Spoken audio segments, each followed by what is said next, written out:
नमस्कार. तुम्ही मला आज कमेंट केली, मला विचारलं की दादा तुम्ही काय आता बाजारात जाता का नाही, काय आणता का नाही, आता काय तुम्ही सांगत नाही.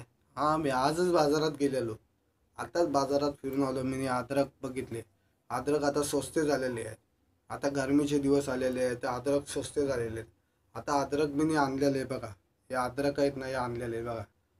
हा अद्रक आहे ना, एकदम हेल्दी आहे आपल्याला. अद्रकचा घीस बनवायचा. घिस असं घिसायचं खिसणीवर आणि खिसल्यानंतर याच्यामध्ये गूळ टाकायचा. गूळ आणि त्या अद्रकच्या अशा गोळ्या बनतात.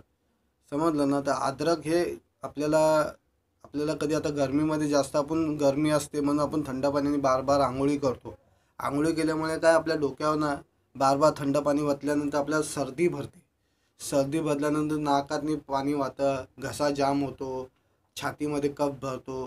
तर आपण त्या गोळ्या बनवल्या ना अद्रकाच्या, तर त्या गोळ्या आपण खाऊ शकतो. म्हणजे एक एक गोळी अशी तोंडामध्ये टाकली ना, तर आपल्याला त्याच्यापासून ना सर्दी, खोकला आणि असे जे प्रकार असतात ना त्याच्यापासून आपल्याला राहत भेटते. म्हणजे चांगलं वाटतं याच्याने. अद्रक हे ना चायमध्ये पण आपण बॉईल करून टाकायचं. म्हणजे चाय बनवली ना तर अद्रकचा घीस बनवायचा. अद्रक घीस नाही केलं ना तर टेचायचा याला.